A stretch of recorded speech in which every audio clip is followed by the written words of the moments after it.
की हार्दिक शुभकामनाएं। आज का दिन अपने देश के लिए बहुत गौरवशाली दिन है, क्योंकि अपने देश भारत ने समूची दुनिया को, पूरे विश्व को योग जैसा ज्ञान दिया। और इसलिए आज इस अवसर पर हम अपने अतीत के जो ऋषि मुनि हुए हैं, जिन्होंने इस परम ज्ञान को संपूर्ण विश्व को दिया, उनको याद करते हुए इस महान उत्सव में, इस योग पर्व में हम सब अपना प्रतिभाग सुनिश्चित करें और योग को अपने दैनिक दिनचर्या का अनिवार्य अंग बनाएं, जिससे हम न सिर्फ स्वयं बल्कि समाज को भी शारीरिक और मानसिक रूप से स्वस्थ रख सकें। तो आइए आज योग दिवस के अवसर पर आज के योग सत्र की शुरुआत प्रार्थना से करते हैं।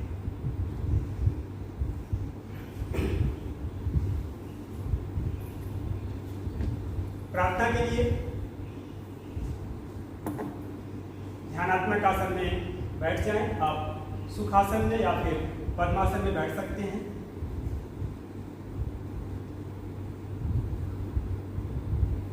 शांत भाव से हाथ को ज्ञान मुद्रा में करते हुए अपने अंगूठा और तर्जनी को आपस में मिला लें और घुटने पर रख लें ज्ञान मुद्रा में। रीढ़ की हड्डी सीधी रखें। चेहरे पर शांति एवं प्रसन्नता दिखनी चाहिए। एक तो लंबी और गहरी श्वास लेंगे। शरीर और मन को एकाग्र करें।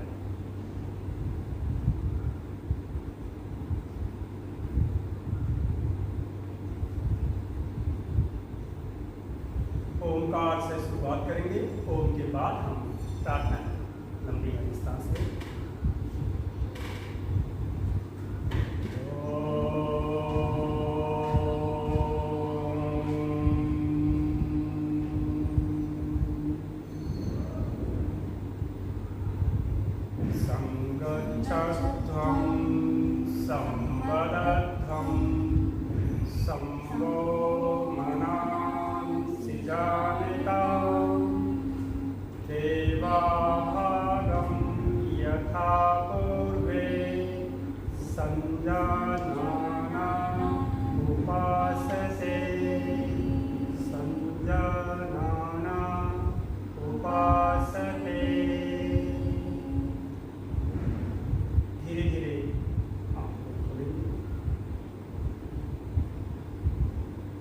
आसनों के अभ्यास के पहले यौगिक सूक्ष्म व्यायाम, जिसको शिथिलीकरण अभ्यास कहते हैं, पहले उसका अभ्यास करेंगे। उसके बाद हम योगासन और तत्पश्चात प्राणायाम का अभ्यास करेंगे। तो शिथिलीकरण अभ्यास के लिए अपनी जगह पर खड़े हो जाएं।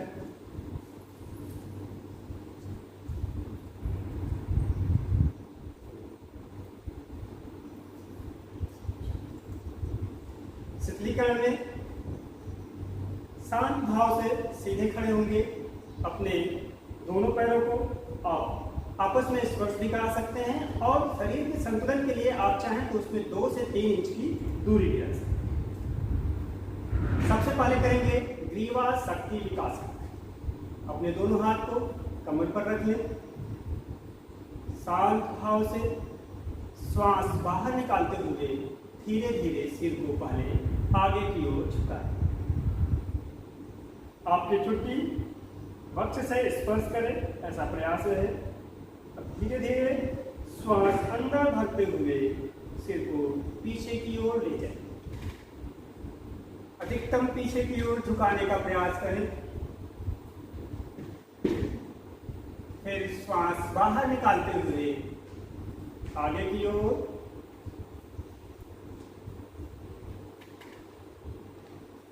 श्वास भरते हुए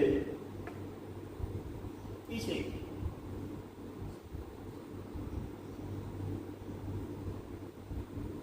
पुनः श्वास बाहर निकालते हुए आगे की ओर।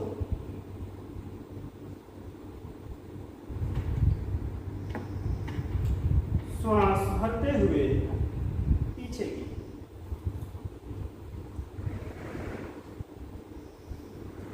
सामान्य स्थिति में वापस आएंगे। अब अपनी गर्दन को दाहिनी ओर श्वास बाहर निकालते हुए झुकाएं। दाहिनी ओर गर्दन को झुकाएं, अधिकतम झुकाने का प्रयास करें। श्वास भरते हुए सामान्य स्थिति में आए। पुनः श्वास बाहर निकालते हुए बाईं ओर झुकाएं। श्वास भरते हुए पेच की स्थिति में आए और श्वास बाहर निकालते हुए एक बार फिर दाईं ओर। श्वास भरते हुए सामान्य स्थिति में और श्वास बाहर निकालते हुए फिर बाईं ओर जाएं, सामान्य स्थिति में वापस आए। इसको 4 से 5 बार भी किया जा सकता है। अब अपनी गर्दन को हम दाहिने और बाईं ओर घुमाएं। सबसे पहले श्वास बाहर निकालते हुए गर्दन को दाहिनी ओर घुमाएं, अधिकतम दाहिनी ओर, जिससे आपकी ठुड्डी आपके कंधे की सीध में आ जाए। श्वास भरते हुए सामान्य स्थिति में आए। पुनः श्वास बाहर निकालते हुए बाईं ओर गर्दन को, श्वास बाहर निकालते हुए सामान्य स्थिति में आए और श्वास बाहर निकालते हुए एक बार फिर से दाहिनी ओर। श्वास भरते हुए सामान्य स्थिति में आए, श्वास बाहर निकालते हुए बाएं, वापस आ जाए। अब ग्रीवा चक्र, गर्दन को हम दाहिनी और बाईं ओर घुमाएंगे। श्वास भरते हुए गर्दन को पीछे की ओर ले जाएं, धीरे धीरे श्वास बाहर निकालते हुए आगे की ओर, फिर श्वास भरते हुए पीछे की ओर, श्वास बाहर निकालते हुए आगे की ओर, श्वास भरते हुए पीछे की ओर, सामान्य स्थिति में वापस आएंगे। यही क्रिया एंटी क्लॉकवाइज डायरेक्शन में भी करेंगे 2 बार। सिर को आगे झुकाए, श्वास भरते हुए बाहर निकालते हुए, श्वास भरते हुए पीछे की ओर जाएं, श्वास बाहर निकालते हुए आगे की ओर। ध्यान दें आपके कंधों में कोई मूवमेंट नहीं होना चाहिए। श्वास भरते हुए पीछे की ओर, श्वास बाहर निकालते हुए आगे की ओर, श्वास भरते हुए पीछे की ओर और बाहर निकालते हुए आगे की सामान्य स्थिति में आ जाएं। ग्रीवा शक्ति विकासक का अभ्यास हमारी गर्दन की मांसपेशियों को मजबूत बनाता है, हमारे तंत्रिका तंत्र को स्वस्थ करता है। अब करेंगे स्कंद शक्ति विकासक अभ्यास। हाथ नीचे कर दें, श्वास भरते हुए दोनों हाथ को सामने से उठाते हुए ऊपर उठाएं, पूरा श्वास भरते हुए खिंचाव दें, श्वास बाहर निकालते हुए नीचे लाएं, पुनः श्वास भरते हुए दोनों हाथ को ऊपर उठाएं,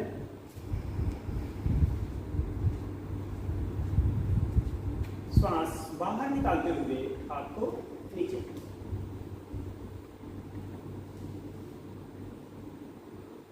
स्कंध चक्र, नेक शोल्डर रोटेशन। दोनों हाथ की उंगलियों को अपने कंधे पर रखें, कोहनी को आपस में सामने स्पर्श कराएं, श्वास भरते हुए दोनों कंधों को पीछे की ओर ले जाएं, पूरा पीछे की ओर, श्वास बाहर निकालते हुए आगे की ओर, पुनः श्वास भरते हुए पीछे की ओर, श्वास बाहर निकालते हुए आगे की ओर, श्वास भरते हुए पीछे की ओर और सामान्य स्थिति। यही क्रिया विपरीत दिशा से भी करेंगे। इस बार श्वास भरते हुए पीछे की ओर ऐसे जाएं और श्वास बाहर निकालते हुए आगे की ओर 2 बार और करेंगे।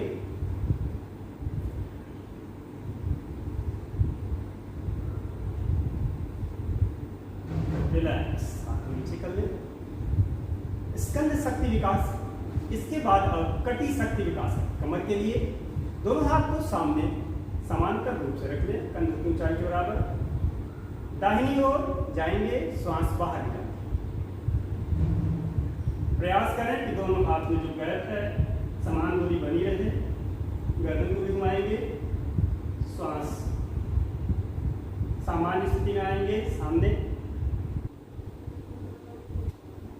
इस बार बाईं ओर जाएंगे।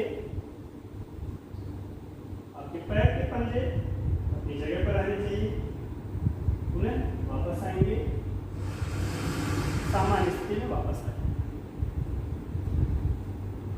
अगला अभ्यास घुटने के लिए पैर में थोड़ा सा आप गैप कर सकते हैं, 6 इंच का, 1 फीट का, और आप चाहें तो आपस में सटा के भी कर सकते हैं। हाथ सामने रखें, जमीन के समानांतर, कंधों की ऊंचाई के बराबर। श्वास बाहर निकालते हुए घुटने से झुके। 5 से 10 सेकंड तक स्थिति को बनाए रखें और धीरे धीरे श्वास बाहर भरते हुए वापस आए। हाथ को नीचे करें। यह हमारा सूक्ष्म व्यायाम था जिसको शिथिलीकरण के अभ्यास बोलते हैं या यौगिक सूक्ष्म व्यायाम। अब हम खड़े होकर किए जाने वाले आसनों का अभ्यास करें। सबसे पहले हम ताड़ासन करेंगे। ताड़ासन के लिए अपने पैरों की स्थिति में थोड़ी दूरी बनाएंगे और अपने सांस भरते हुए अपने हाथों को ऊपर ले जाएंगे और धीरे धीरे नमस्कार की मुद्रा में आएंगे और अपनी हथेलियों को, उंगलियों को मिलाएंगे और ऊपर उठने की कोशिश करेंगे। 4 से 5 सेकंड तक हम इस स्थिति में रहेंगे और फिर वापस आएंगे।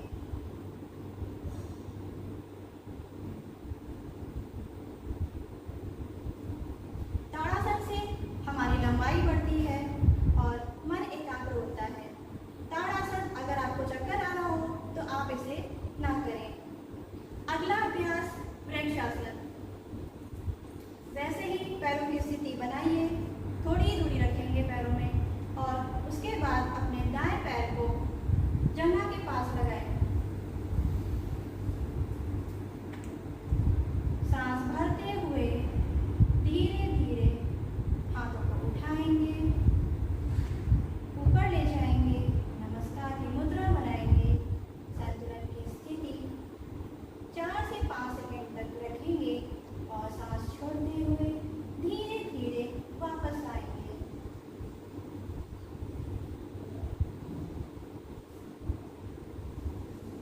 यही प्रक्रिया अब हम दूसरे पैर से करेंगे और अगर आप अपना पैर जंघा के पास नहीं लगा पा रहे हैं तो आप घुटने के पास भी लगा सकते हैं। तो चलिए अब हम दूसरी तरफ से भी ऐसे ही अभ्यास करें और धीरे धीरे बैलेंस बनाने की कोशिश करें। सांस को छोड़ते हुए धीरे धीरे वापस आएंगे।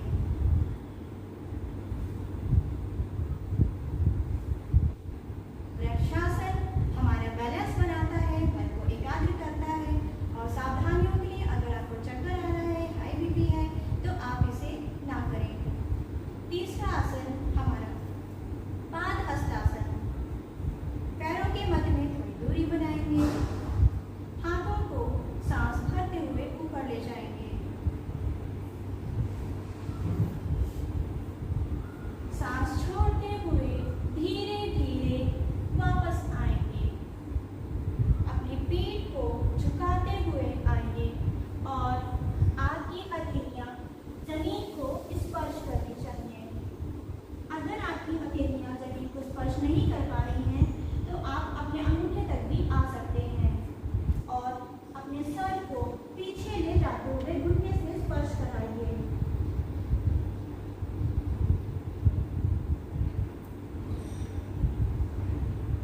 सांस को रोककर आपको अपने सर को अंदर लाना होता है।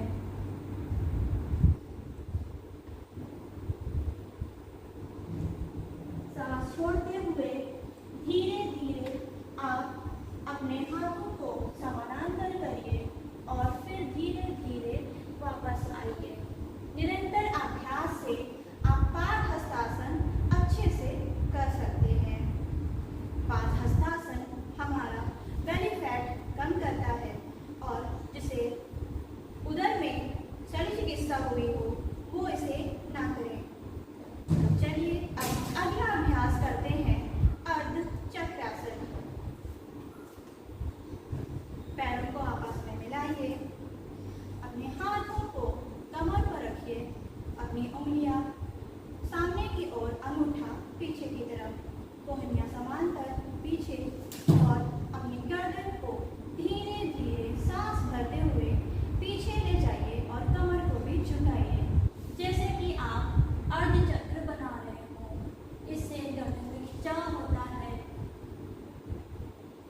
और ऊपर देखिए। 4 से 5 सेकंड तक हम इसमें रहते हैं। उसके बाद आप वापस अपनी स्थिति में आ जाइए।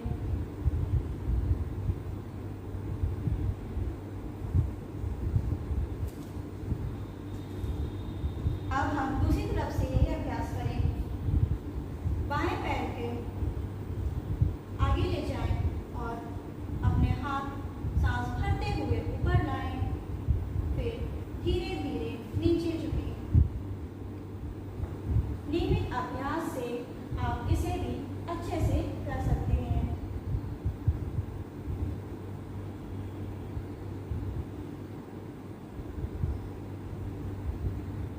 वापस पुनः विश्राम अवस्था में आ जाएंगे। त्रिकोण आसन हमारा कमर का दर्द अच्छा करता है, हमारे मन को एकाग्र करता है और हमारे कमर की मांसपेशियों में खिंचाव लाता है। तो चलिए अब हम बैठने वाले अभ्यास करते हैं।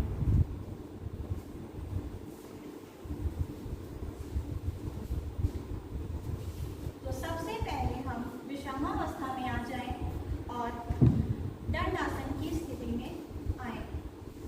दंडासन के लिए अपने पैरों को मिलाइए, अपने हाथों को अपने बगल में रखिए और मेरुदंड सीधी।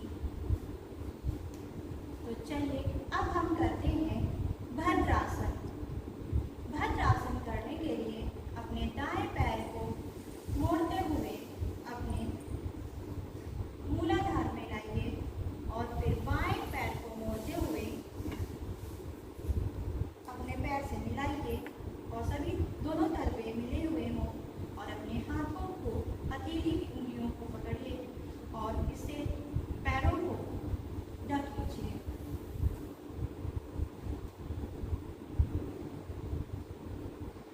सांसों की स्थिति सामान्य, और यदि आप बेगिनर हैं तो आपका हो सकता है कि घुटने आपके जमीन में ना लगे। निरंतर अभ्यास से आप इसे अच्छे से कर सकते हैं।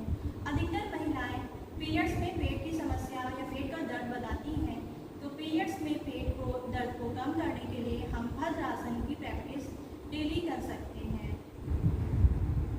तो अब हम पुनः अपनी प्रारंभिक स्थिति में आते हैं।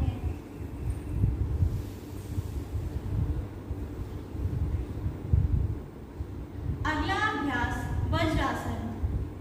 अपने दाएं पैर को मोड़ेंगे, पीछे ले जाएंगे और अपने बाएं पैर को मोड़ते हुए पीछे ले जाएंगे। अंगूठे मिले हुए जैसे सर कर रहे हैं, देख लीजिए। पीछे की स्थिति ऐसी हो और अपना दायां हाथ दाएं घुटने पर और बायां हाथ बाएं घुटने पर। किसी भी आसन को करने के लिए आपके मन में कोई भी स्ट्रेस ना हो और आप आराम से जितना हो सके उतना अच्छे से करिए। वज्रासन हमारे पाचन तंत्र को अच्छा करता है और वज्रासन ही एक ऐसा आसन है जिसे आप खाना खाने के बाद अगर करते हैं तो पेट की समस्याएं दूर होती हैं। ये बहुत अच्छा माना जाता है। तो चलिए अब हम अगला अभ्यास करते हैं, अर्ध उष्ट्रासन। वापस पुनः वज्रासन की स्थिति में आ जाएंगे। हम घुटने के बल धीरे धीरे खड़े होंगे,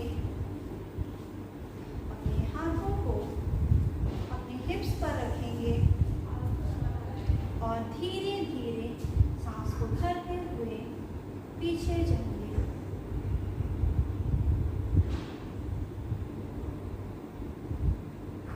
जब आप किसी भी आसन को करेंगे तो जहाँ खिंचाव आता है वहाँ आप आसन की सरलता के लिए ब्रीथ को थोड़ी देर रोक सकते हैं और सांस छोड़ते हुए वापस आएंगे।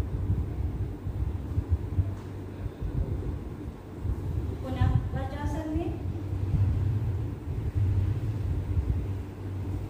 यह आसन हमारे कमर के लिए बहुत ही फायदेमंद है और जिन्हें साइटिका की प्रॉब्लम हो और चक्कर आता हो, हाई बीपी की समस्या हो, वो ये आसन ना करें। तो अगला अभ्यास, चलिए अब हम सर के साथ करते हैं।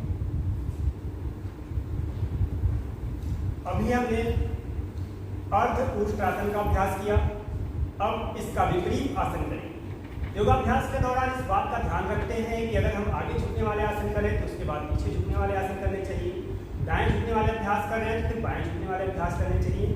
तो अब हम करेंगे सशक आसन। सशक आसन के लिए आप दंडासन में आ जाएं और दंडासन से आप वज्रासन की स्थिति में आए। दोनों घुटने के मध्य अधिकतम गैप बनाएं। श्वास भरते हुए दोनों हाथ को ऊपर उठाएं और अपने मेरुदंड में अधिक से अधिक खिंचाव। अब श्वास बाहर निकालते हुए दोनों हाथ को घुटने के मध्य रख लें और पुनः श्वास बाहर निकालते हुए आगे की ओर झुकें। आप चाहें तो अपने ठुड्डी को या फिर माथे को जमीन से स्पर्श करा सकते हैं। कोहनी को थोड़ा सा शिथिल कर दें और शांत भाव से 5 से 10 सेकंड इस स्थिति में रहें। धीरे धीरे श्वास भरते हुए वापस आ जाए। शशक आसन का अभ्यास मानसिक शांति के लिए बहुत अच्छा अभ्यास है। इसका अभ्यास करने से मानसिक थकान दूर होती है और हमारे मस्तिष्क के क्षेत्र में अधिकतम रक्त संचार होता है। शशक आसन के बाद करेंगे उत्तान मंडूकासन। उत्तान मंडूकासन के लिए एक बार फिर से दोनों पैर के घुटने में गैप बनाएं। दाहिने हाथ को उठाएं, सांस भरते हुए और अपने बाएं कंधे के पीछे लगाएं। अब बाएं हाथ को उठाएं और दाहिने कंधे के पीछे लगाएं। अपने मेरुदंड को सीधा रखें और आंखों को बंद करके चेहरे पर पूरी प्रसन्नता के साथ इस स्थिति में 5 से 10 सेकंड तक रहें। धीरे धीरे उसी क्रम में वापस आएं।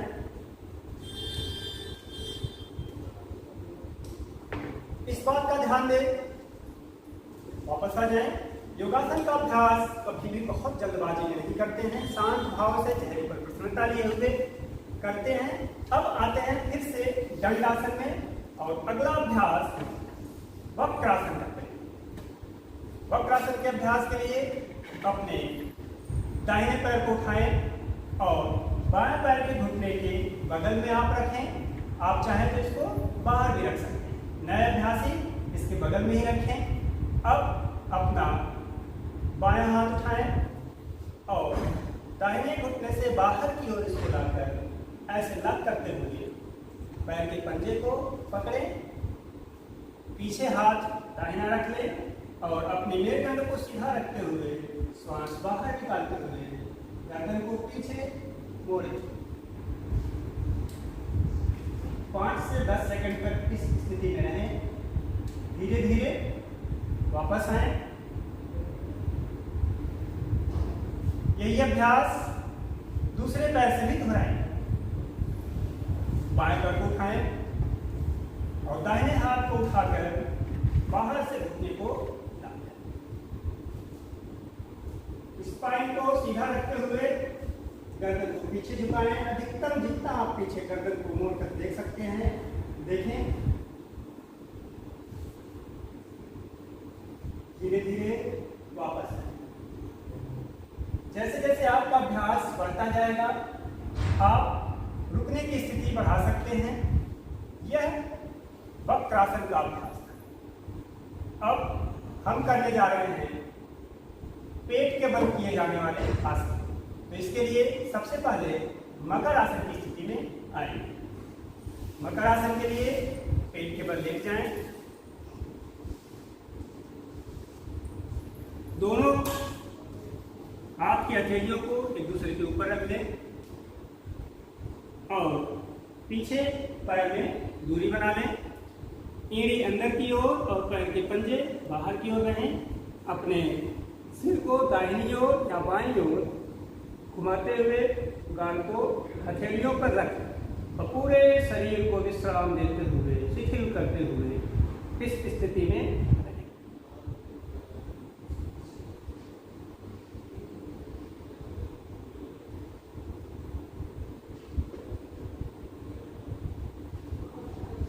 मकर आसन का अभ्यास एक विश्रामात्मक आसन है, इसलिए पेट के बल किए जाने वाले आसनों के दौरान बीच बीच में इसका अभ्यास हम शरीर को विश्राम देने के लिए भी करते हैं। आइए अगला अभ्यास करेंगे भुजंगासन। भुजंगासन के लिए अपने हथेलियों को कंधे के नीचे सीने के बगल में लगाएं, ठुड्डी को जमीन पर रखें, पीछे पैर के पंजों को आपस में मिला लें, एड़ियों को भी आपस में स्पर्श कराएं। अब श्वास भरते हुए धीरे धीरे अपने सीनों को उठाएं और अधिकतम पीछे झुकें।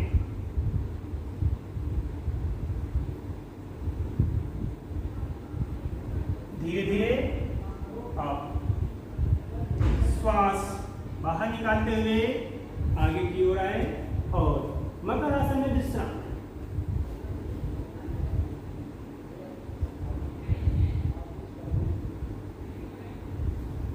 अगला अभ्यास करेंगे शलभ आसन।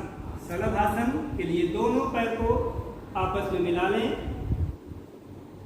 अपनी हथेलियों को शरीर के बगल में लगाएं, दाहिने पैर को सीधा उठाना है तो सबसे पहले आप सांस भरें और दाहिने पैर को अधिकतम ऊपर उठाएं।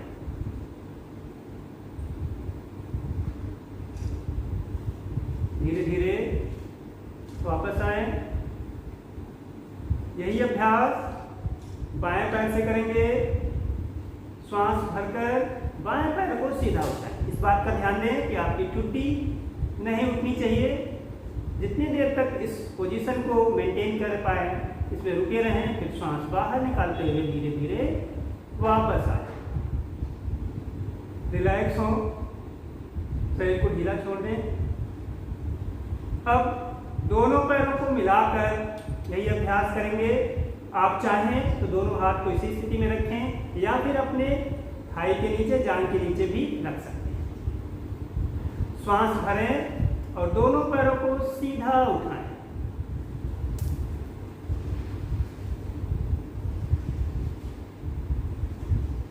कुछ देर तक इसमें रुकें और धीरे धीरे पैर को वापस आए और मकर आसन में विश्राम।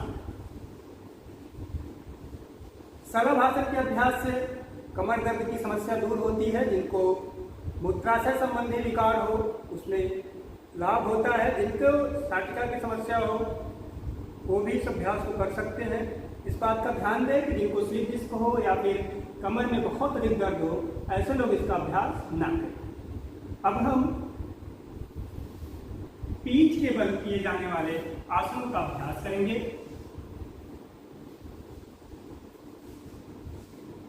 आप पीठ के बल हो जाए।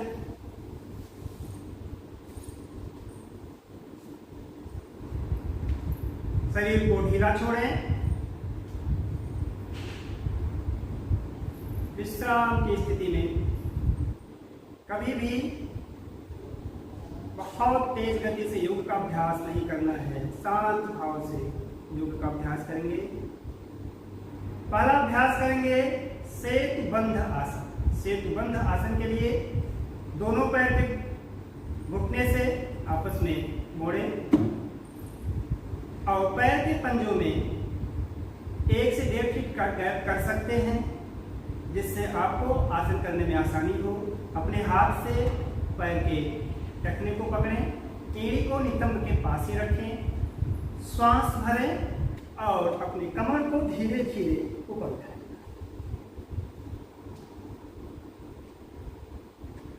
अंतिम स्थिति में आप धीरे धीरे श्वास ले सकते हैं, छोड़ सकते हैं।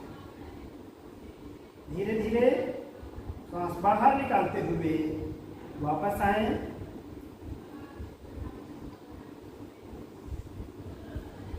और शवासन में विश्राम। एक दो लंबी घनी सांस।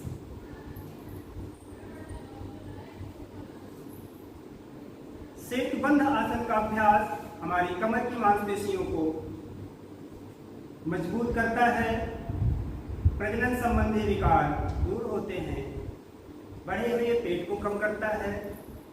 हमारे फेफड़े को भी मजबूत बनाता है। अब अगला अभ्यास करेंगे उत्तान पादासन। उत्तान पादासन के अभ्यास के लिए दोनों पैर को आपस में मिलाएं, हथेलियों को जमीन की ओर रखें, श्वास भरकर दोनों पैर को जमीन से 6 इंच ऊपर उठाएं और श्वास रोककर यहाँ पर स्थिति को बनाए रखें।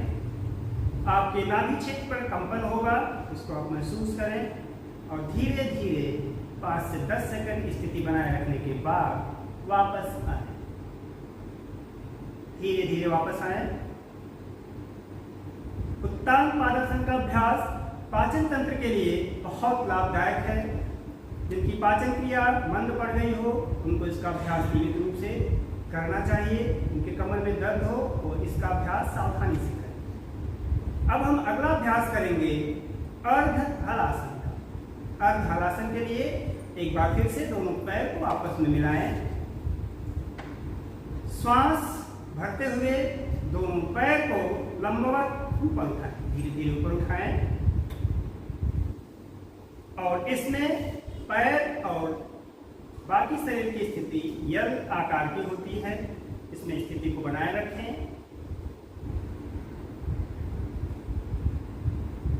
धीरे धीरे वापस आए। अर्ध हलासन का अभ्यास वेरिकोज वेन्स के लिए बहुत लाभदायक है। जिनकी नसें फूली हुई होती हों वो इसका अभ्यास करें। इससे हमारे मस्तिष्क क्षेत्र की ओर रक्त संचार बढ़ता है। विश्राम करें।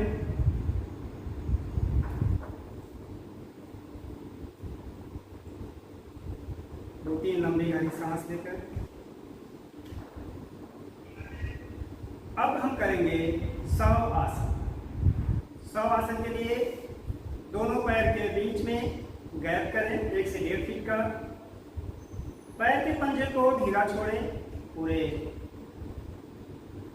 दोनों पैर ढीला, दोनों हाथ को आसमान की ओर हथेलियां खुली हुई इस स्थिति में रखें।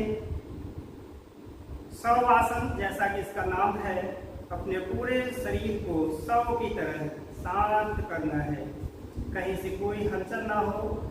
जब भी हम पीठ के बल आसनों का अभ्यास करें तो बीच बीच में शव आसन का अभ्यास करना आवश्यक होता है। पूरे शरीर को ढीला छोड़ दें। आपके चेहरे पर कोई तनाव ना दिखे, ऐसा लगे कि शरीर बिल्कुल निर्जीव पड़ा हुआ है। आप अपना ध्यान सिर्फ अपनी सांस पर लगाएं। श्वास की गति जैसे भी है उसको तटस्थ भाव से देखेंगे हम कि कैसे श्वास की गति चल रही है।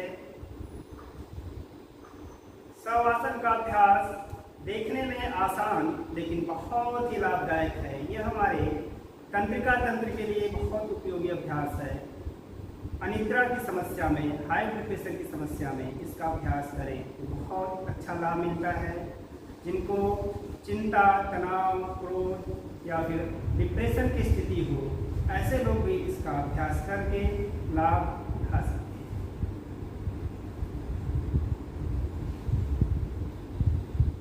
धीरे धीरे वापस आएंगे। ऐसा लगे कि हमारे शरीर में चेतना वापस आ रही है। दोनों पैरों को आपस में मिलाएं, हाथ को मिलाएं, आंखों को खोलें और बाईं करवट लेते हुए उठ के बैठ जाएं।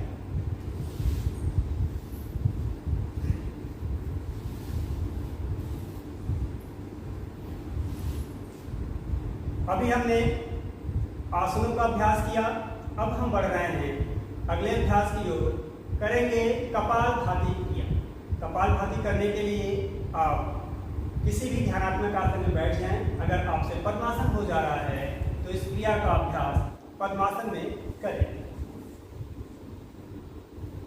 अपनी रीढ़ की हड्डी को सीधा रखें, हाथ को ज्ञान मुद्रा में रखें। इस बात का ध्यान दें कि आपके चेहरे पर प्रसन्नता हो, कोई भी तनाव के लक्षण न दिखाई दे। क्योंकि अगर योग का अभ्यास करते समय शरीर में या चेहरे पर किसी प्रकार का तनाव आया, कुछ परेशानी हुई, तो समझिए कहीं कुछ गलत हो रहा है। इसलिए चेहरे पर प्रसन्नता बनाए रखें। तो लंबी गहरी सांस लेकर खुद को सामान्य करें।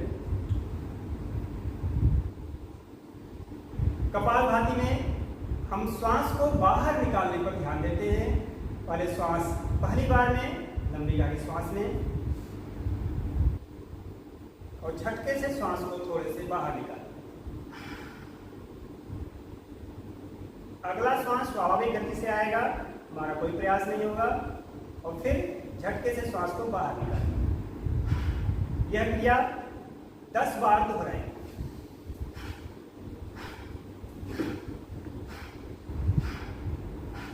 आप इसको अगर शुरुआती दौर में कर रहे हैं तो इसका अभ्यास धीरे धीरे करें। जैसे जैसे आपका अभ्यास बढ़ता जाए आप अपने स्ट्रोक की संख्या भी बढ़ा सकते हैं और इसको 1 से अधिक राउंड भी कर सकते हैं। कपालभाति का अभ्यास करने से हमारे कपाल क्षेत्र का शोधन होता है, हमारे अंदर जागरूकता बढ़ती है, अलर्टनेस बढ़ती है, पाचन तंत्र की बहुत सारी समस्याएं दूर होती हैं, हमारा रक्त शुद्ध होता है और आपके चेहरे पर चमक आती है। इसलिए कपालभाति का अभ्यास बहुत लाभदायक माना गया है। अब हम करेंगे प्राणायाम। प्राणायाम में सबसे पहला अभ्यास अनुलोम विलोम प्राणायाम का, जिसको नाड़ी शोधन प्राणायाम भी कहते हैं। इसके लिए अपने हाथ को प्राणायाम मुद्रा में लाएं, अपने तर्जनी और मध्यमा अंगुली को नीचे सटा लें मोड़ के, और अंगूठे से अपनी दाहिनी नासिका को बंद करें। आप चाहें तो अपने हाथ को थोड़ा सा ऊपर उठा सकते हैं, लेकिन लंबे समय तक अभ्यास करने से हाथ में दर्द हो सकता है, इसलिए हाथ को थोड़ा सा कोहनी को नीचे करें। अब बाएं नासिका से धीरे धीरे लंबी और गहरी श्वास। आपके श्वास से आवाज नहीं आती। बाएं नासिका से लंबी और गहरी श्वास लेने के बाद बाएं नासिका को बंद कर लें और दाहिनी नासिका से अंगूठे को हटाते हुए श्वास को धीरे धीरे उतने ही समय में बाहर।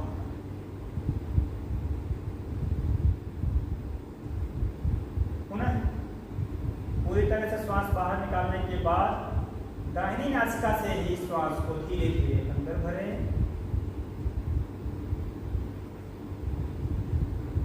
अब दाहिनी नासिका को बंद कर लें और बाएं नासिका से श्वास को धीरे धीरे बाहर निकालें। इस बात का ध्यान दें कि आपके चेहरे पर, ललाट पर कोई भी तनाव ना हो। यह एक चक्र हुआ। ऐसे ही एक चक्र का अभ्यास और करेंगे। एक बार फिर से अनुलोम विलोम का अभ्यास। आंखों को बंद रखें और बाएं नासिका से धीरे धीरे लंबी श्वास लें। इस बात का ध्यान दें कि श्वास हमारी धीरे धीरे होनी चाहिए, रिदमिक, स्लो एंड डीप। जितनी देर में आप श्वास ले रहे हैं उतनी ही देर में श्वास को दाहिनी नासिका से बाहर निकालें। चेहरे पर आपके प्रसन्नता हो, बिल्कुल भी जल्दबाजी नहीं करनी है। दाहिनी नासिका से श्वास बाहर निकालने के बाद धीरे धीरे दाहिनी नासिका से श्वास लें और बाएं नासिका से श्वास को बाहर निकालें। अनुलोम विलोम प्राणायाम या नाड़ी शोधन प्राणायाम बहुत सुरक्षित प्राणायाम माना जाता है। इसके अभ्यास से हमारे ईड़ा और पिंगला नाड़ियों में संतुलन आता है, हमारे दाहिने और बाएं मस्तिष्क के गोलार्धों में समन्वय होता है, मन शांत होता है और हमारे शरीर में ऑक्सीजन का स्तर बढ़ता है। इसलिए ऐसे लोग जिनको बहुत अधिक गुस्सा आता हो, जिनका ब्लड प्रेशर हाई हो, जो हृदय रोगी हो, इन लोगों को अनुलोम विलोम का अभ्यास नियमित तौर पर करना चाहिए। अभी हम लोग 2 बार किए हैं, 2 राउंड किए हैं। आप इसको 10 मिनट 15 मिनट तक भी कर सकते हैं। अगला अभ्यास शीतली प्राणायाम। शीतली प्राणायाम जैसा कि नाम से स्पष्ट है, इसकी प्रकृति शीतल होती है, गर्मी में इसको किया जाता है। इसके लिए जीभ को बाहर निकालें और किनारे से जीभ को फोल्ड करना है और जो छिद्र बनेगा उससे श्वास को अंदर खींचना है और नासिका से बाहर निकालना है।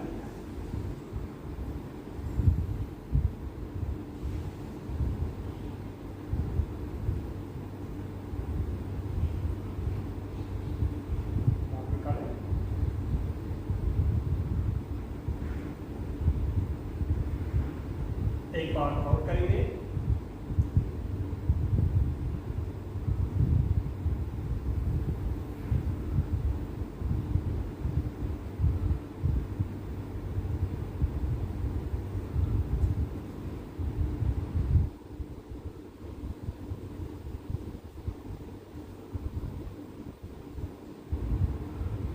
प्राणायाम का अभ्यास आंख बंद करके ही किया जाता है। यह शीतली प्राणायाम का अभ्यास था। इससे तापमान का नियंत्रण होता है। गर्मी में इसलिए इसको किया जाता है कि अगर बहुत अधिक गर्मी लग रही है तो इसका अभ्यास आप करें, आपको तुरंत राहत मिलेगा। जिनका ब्लड प्रेशर हाई हो, जिनका मन अशांत हो, उनको इसका अभ्यास करना चाहिए। सर्दी में इसका अभ्यास ना करें। जो कफ प्रवृत्ति के लोग हों उनको भी इसका अभ्यास नहीं करना चाहिए। अब आखिरी प्राणायाम करेंगे, भ्रामरी प्राणायाम। नाम से स्पष्ट है, भ्रमर शब्द से बना हुआ है। इस प्राणायाम में भौरे की तरह गुंजन करते हैं। इसके लिए सन्मुखी मुद्रा में अपने अंगूठे से कान को बंद करें। तर्जनी और मध्यमा को आप आंख पे हल्के से रख लें, दबाना नहीं, इस बात का ध्यान दें। अनामिका और कनिष्ठिका को होठ के ऊपर नीचे रखें। नाक से धीरे धीरे श्वास लें। बाहर की आवाज ना आए इसलिए कान को बंद कर लीजिए। अब नाक से ही श्वास को बाहर निकालना है और भौरे की तरह गुंजन करना है। 2 बार भ्रामरी प्राणायाम का अभ्यास करेंगे। लंबी गहरी श्वास लें।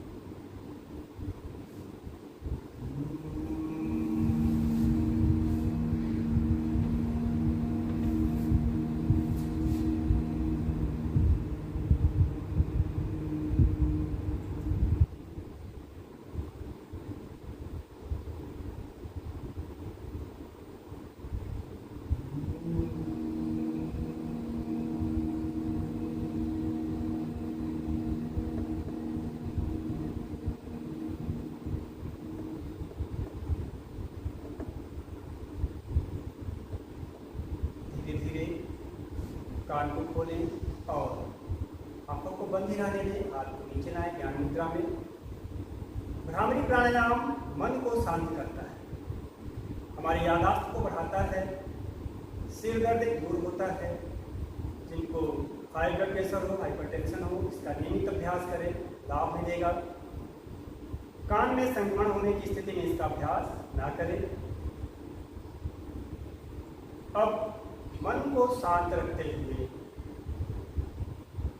कुछ क्षण तक, कुछ पल तक ध्यान का अभ्यास, शांत भाव से बैठें। शरीर को शांत करें। आपके चेहरे पर कोई भी किसी भी प्रकार का तनाव ना हो। शरीर शांत है, मन शांत है, चेहरे पर प्रसन्नता दिखनी चाहिए।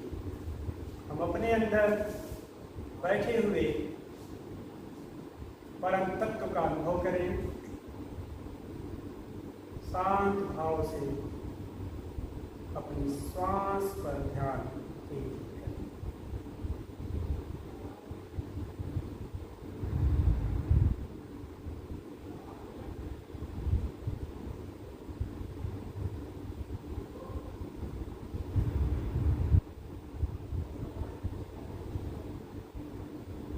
योग का अभ्यास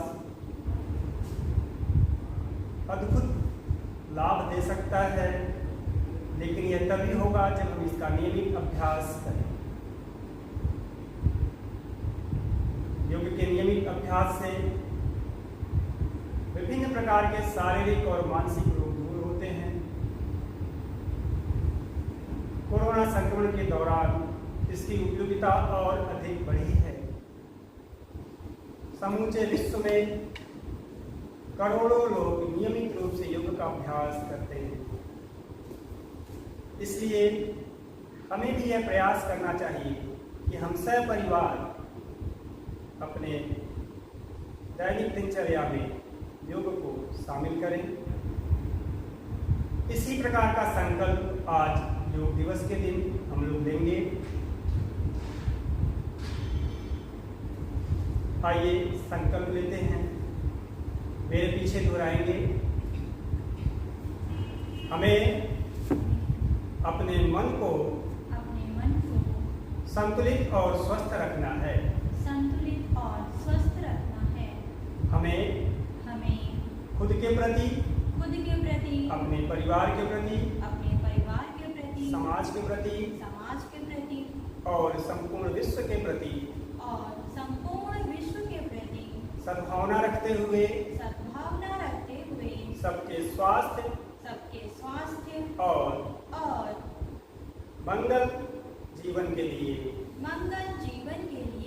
कामना करें।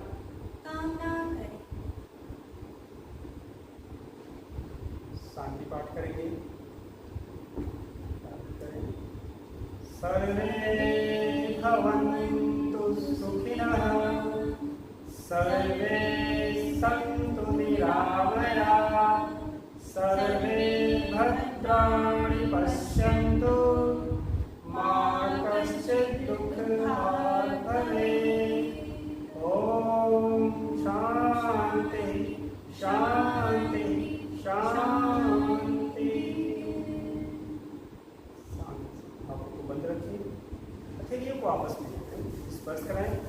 थोड़ी सी गर्माहट हथेलियों में आ जाए, उसके बाद हथेलियों को अपनी आंखों पे रखेंगे और हथेलियों को कप की आकृति में बनाएंगे और जो अंदर अंधकार है हथेलियों के धीरे धीरे आपको खोलेंगे।